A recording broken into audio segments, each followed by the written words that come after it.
쿨루셉스키가 최근 토트넘에서 엄청난 활약을 보여주고 있죠. 사실 지난 시즌 유벤투스에서 벤치 자원이었던 쿨루셉스키가 겨울 이적 시장에서 토트넘으로 넘어오면서 빠르게 토트넘의 핵심 자원으로 자리를 잡았고, 그리고 아주 좋은 활약을 펼쳐주면서 토트넘이 4위 싸움에서 승리할 수 있었던 가장 큰 요인 중 하나가 쿨루셉스키다.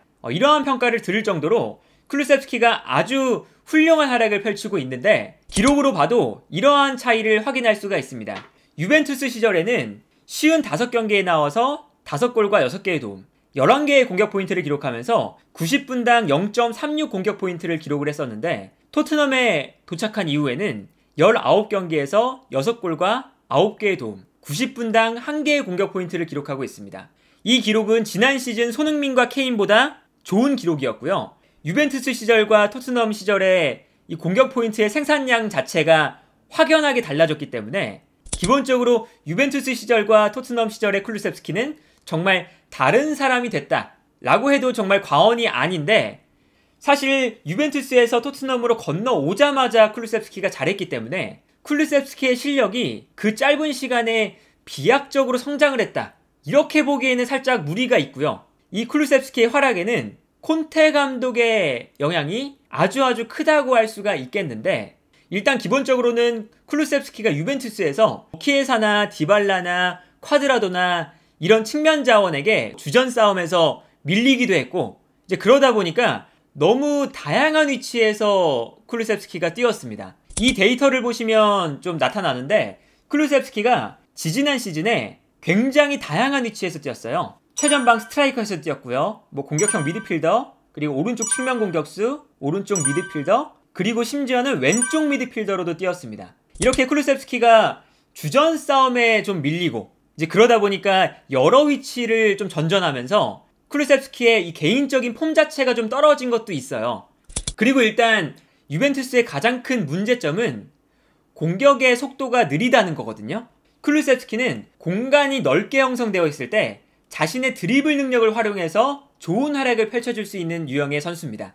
그런데 유벤투스는 그동안 피를로 감독, 그리고 알레그리 감독을 거치면서 공격의 속도가 너무 느리다 보니까 상대의 수비 라인이 많이 내려간 상태에서 공격을 할 때가 많았어요. 그런데 이렇게 상대 수비가 완벽하게 갖춰진 상태에서 쿨루셉스키가 공격을 하다 보니까 이 수비 라인 사이에서 볼을 받는 상황들이 많았고, 그러다 보니까 이 좁은 공간에서 쿨루셉스키가 볼을 받았을 때 그렇게 좋은 활약을 보여주지 못했거든요. 그런데 쿨루셉스키가 좋은 활약을 펼쳤을 때는 파르마 시절, 파르마가 역습하는 과정에서 넓은 공간에서 쿨루셉스키가 볼을 받았을 때 드리블을 통해서 파르마의 역습을 주도할 때, 그때 이제 세리아에서도 좋은 활약을 보여줬고, 이제 그러다 보니까 기본적으로는 유벤투스에서 공격의 속도가 느려서 쿨루셉스키가 드리블할 수 있는 공간이 나지 않았다, 일단은 이렇게 좀 볼 수가 있을 텐데, 그리고 여기에 대해서 알레그리 감독은 기본적으로 수비적인 성향이 너무나 강한 감독입니다. 그래서 유벤투스가 세리아 내에서도 가장 스쿼드가 좋은 팀 중 하나잖아요. 그런데 지난 시즌 유벤투스의 볼 점유율이 세리아에서 9번째로 높은 팀이었습니다. 51.7%였는데 이것은 상당히 문제가 있는 그런 지표거든요. 그럴 정도로 이제 알레그리 감독이 수비 라인을 내린 상태에서 경기를 해요. 그런데 여기서 이제 문제가 뭐냐, 수비 라인을 내렸을 때 쿨루셉스키가 밑에서 전방으로 볼을 몰고 전진하는 상황들이 많았어요. 그런데 쿨루셉스키의 단점 중 하나가 가속도가 좀 느리다는 거죠. 쿨루셉스키의 스피드가 느리다고 이야기를 할 때 조금 더 정확하게 말하면 가속도가 느리다는 것이 쿨루셉스키의 단점이거든요. 이제 그러다 보니까 낮은 위치에서 전방으로 볼을 끌고 올라갈 때 상대 수비수에게 따라잡히고, 여기서 이제 볼을 빼앗기거나 상대 수비에게 가로막히면서 유벤투스가 볼을 빠르게 전진시키지 못하는 결과로 이어진 거죠. 그런데 콘테 감독도 똑같이 알레그리 감독처럼 일단은 수비 라인을 내린 이후에 역습으로 나갈 때가 많잖아요. 여기서 이제 쿨루셉스키의 활용법이 좀 달라집니다. 콘테 감독은 쿨루셉스키가 스피드가 빠르게 붙는 선수가 아니다 보니까 역습을 할 때 볼을 가지고 전진하는 역할은 적합하지 않다 라고 판단을 하고, 역습을 할 때 낮은 위치에서부터 쿨루셉스키가 볼을 가지고 전진하는 것이 아니라 전방으로 빠르게 뛰어나가는 플레이를 보여줍니다. 이때 케인을 거쳐서 쿨루셉스키에게 볼을 보내주면 쿨루셉스키가 전방으로 올라간 이후에 볼을 받게 되는 거죠. 이제 그렇게 되면서 쿨루셉스키가 공격 지역에서 볼을 터치하는 횟수가 유벤투스 시절보다 훨씬 더 늘어났습니다. 이것이 이제 첫 번째로 이 쿨루셉스키의 활용법에서 유벤투스 시절과 달라진 부분이다 라고 할 수가 있겠는데, 이제 그러다 보니까 지난 경기에서의 히트맵인데 손흥민이 많이 내려가서 플레이한 그런 장면들이 나왔던 것에 비해 쿨루셉스키는 손흥민 선수보다 훨씬 더 높은 위치, 그리고 박스 안까지 들어가는 플레이들을 많이 보여줬어요. 그리고 이때 기본적으로 콘테 감독은 알레그리 감독보다 훨씬 더 역습의 속도가 빠르다 보니까 쿨루셉스키가 전방에서 볼을 받았을 때 넓은 공간에서 충분히 드리블을 할 수 있는 상황이 만들어져요.